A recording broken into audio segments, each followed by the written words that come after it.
السلام علیکم ورحمۃ اللہ وبرکاتہ۔ آج کل ہمارے لیکچرز چل رہے ہیں پاک فوج پاکستان کے دفاع کی ضامن افواج پاکستان کا کردار حدیث کی روشنی میں افضل ترین عمل۔ بخاری کی حدیث ہے، حضرت ابو ذر رضی اللہ تعالیٰ عنہ کہتے ہیں، میں نے عرض کیا یا رسول اللہ صلی اللہ علیہ وآلہ وسلم، کون سا عمل سب سے اچھا ہے؟ آپ صلی اللہ علیہ وآلہ وسلم نے فرمایا، اللہ پر ایمان لانا اور اس کے بعد جہاد فی سبیل اللہ۔ یہ بخاری کی حدیث ہے۔ ایمان لانے کے بعد اسلامی ملک کا دفاع کرنا بلند ترین درجات کے حصول کا ذریعہ ہے۔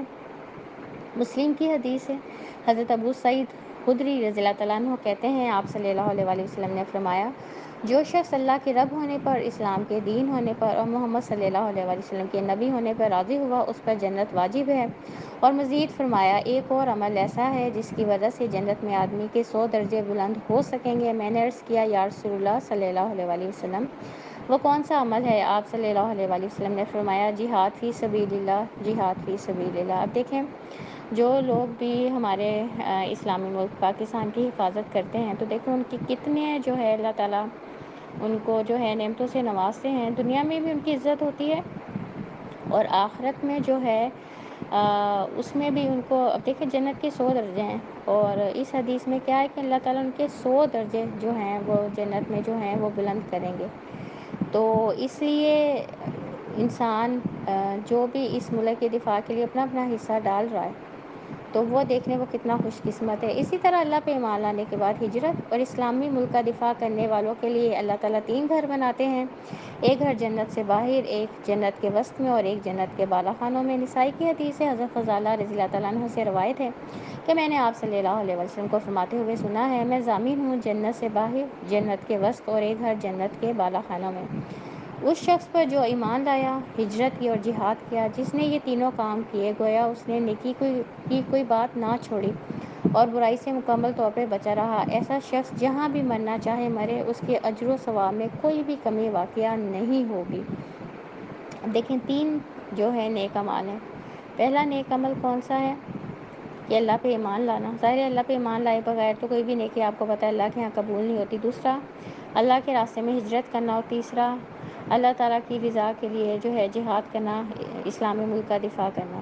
اللہ کی راہ میں ایک تیر یا گولی چلانے کا ثواب ایک غلام آزاد کرنے کے برابر ہے۔ ابن ماجہ کی حدیث ہے، حضرت عمر رضی اللہ تعالیٰ عنہ کہتے ہیں، میں نے آپ صلی اللہ علیہ وسلم کو فرماتے ہوئے سنا، جس نے دشمن پر تیر چلایا اور وہ دشمن تک پہنچ گیا، خواہ نشانے پر لگے یا نہ لگے، اسے ایک غلام آزاد کرنے کا ثواب ملے گا۔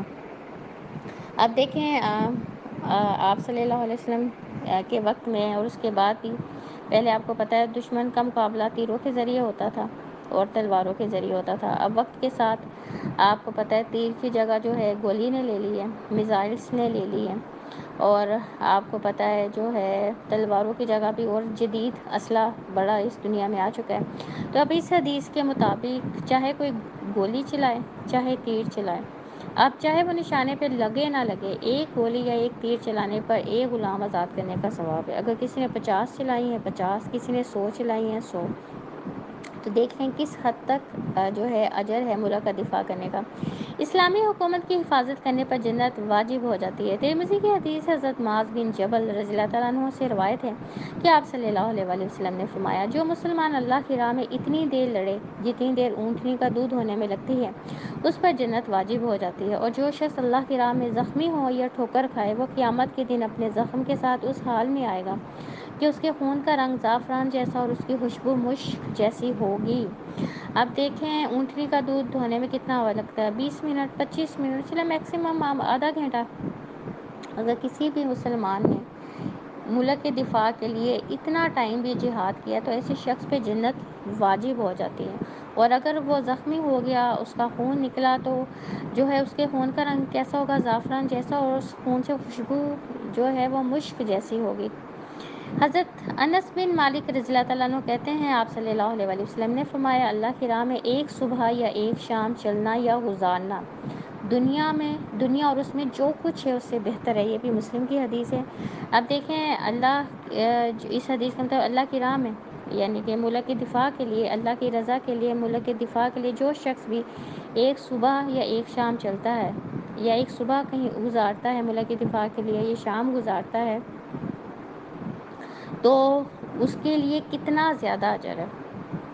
تو اب دیکھیں ہمارے جو ہیں افواج پاکستان میں جتنے لوگ ہیں، ہمارے آفیسرز ہیں، جتنے بھی جوان ہیں، تو آپ کو پتہ ہے جب وہ اس فیلڈ میں آ جاتے ہیں تو ان کی کتنی شامیں، ان کی کتنی صبح جو ہے ملک کی حفاظت کے لیے جو ہے وہ گزرتی ہیں، اور کتنے دن جو ہے کتنے دن کے جتنا عرصہ بھی ان کی جاب چلتی ہے تو وہ صبح و شام اپنے جو ہے ملک کے دفاع میں ہی گزارتے ہیں۔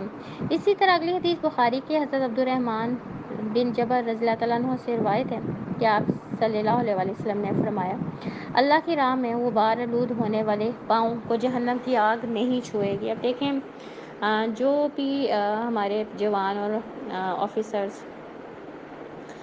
جو ہے ملک کے دفاع کے لیے اپنا حصہ ڈال رہے ہیں، اب ان کے جوتوں پہ جو گرد و غبار بھی پڑتی ہے نا، تو ان کے پاؤں کو کبھی بھی جہنم کی آگ چھو ہی نہیں سکتی۔ اب دیکھیں اللہ تعالیٰ نے اس جو ہے جہاد فی سبیل اللہ اسلامی ملک کے دفاع کرنے والوں کو کیسے کیسے جو ہے اللہ تعالیٰ اجر دیں گے۔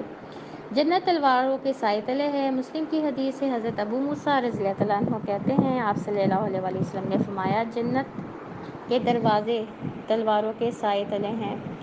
اللہ کے راستے میں لڑنے کی برکت سے دین اسلام قیامت تک قائم رہے گا۔ مسلم کی حدیث سے حضرت جابر بن سمرہ رضی اللہ تعالیٰ عنہ سے روایت ہے کہ آپ صلی اللہ علیہ وسلم نے فرمایا، قیامت تک یہ دین قائم رہے گا کیونکہ مسلمانوں کی ایک جماعت ہر زمانے میں غلبہ دین کے لیے جہاد کرتی رہے گی۔